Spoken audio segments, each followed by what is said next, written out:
Syarifah Fadia Alkaf curhat ayahnya difitnah perusahaan Cina hingga diperiksa Propam. Siswi SMP di Jambi, Syarifah Fadia Alkaf belak-belakan ungkap kronologi soal upaya dirinya mencari keadilan untuk neneknya bernama Hafsah. Seperti yang diketahui, belakangan nama Syarifah terus menjadi sorotan lantaran memberikan kritikan kepada Pemkot Jambi. Hal itu dilakukannya demi memperjuangkan sumah sang nenek yang rusak akibat perusahaan Cina. Bahkan Syarifah sampai dilaporkan oleh pemerintah kota Jambi ke polisi terkait UIT. Meksi saat ini pihak Pemkot Jambi sudah mencabut laporannya terhadap siswi SMP di Jambi tersebut, namun inti masalah dan tuntutan Syarifah dirasa belum tercukupi oleh Pemkot Jambi. Syarifah Fadia Alkaf juga menuturkan, alasannya kenapa dirinya sampai membuat kritik terhadap Pemkot Jambi dan menyebut kerajaan Firaun, bejat, hingga iblis. Hal itu diungkapkan Syarifah saat menjadi bintang tamu dalam podcast Uya Kuya yang tayang pada Jumat, 9 Juni 2023, lalu. Dikatakan Syarifah dirinya nekat membuat kritikan tersebut lantaran sudah menyampaikan kritiknya selama 10 tahun namun tak ada tanggapan. Apalagi ia sudah cukup geram dengan perlakuan perusahaan Cina tersebut kepada keluarganya. Syarifah lantas menceritakan, jika ayahnya sempat difitnah oleh perusahaan Cina hingga dicekek. Sekitar 2017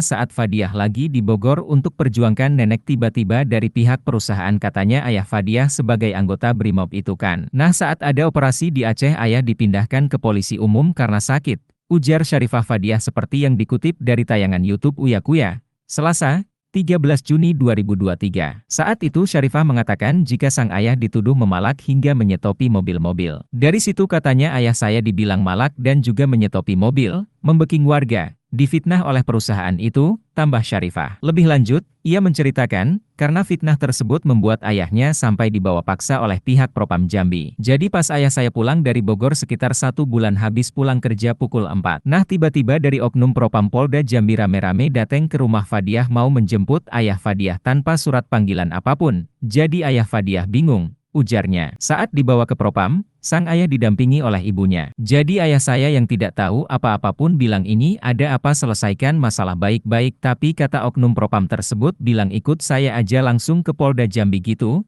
Jelasin di sana langsung ayah saya didampingi oleh mama saya saat itu, beber Syarifah Fadia. Kejadian tersebut diakui Syarifah sangat membuat dirinya ketakutan. Sebab, rumahnya dikepung dan sang ayah juga dicekek bagian belakang lehernya oleh oknum Propam tersebut. Saya yang tahu rumah dikepung pun ketakutan sama kakak saya, ucap Syarifah. Dengar cerita dari mama di sana ayah saya diinterogasi ya, sudah dicekek dari belakang ayah saya sama oknum tersebut, imbuhnya. Mendengar hal itu Uya Kuya pun ikut terkejut lantaran baru mendengar cerita tersebut. Namun ayah Fadiah terbukti tak bersalah hingga laporan tersebut kemudian dicabut begitu saja. Dibuatlah lagi laporan ke Polda sama perusahaan ini, dia buat laporan. Di situ ayah dipanggil lagi. Saat dipanggil ternyata dibuktikan tidak bersalah mereka langsung main cabut laporan, timpal kakak Syarifah yang saat itu juga hadir menemani Syarifah dalam podcast Uya Kuya.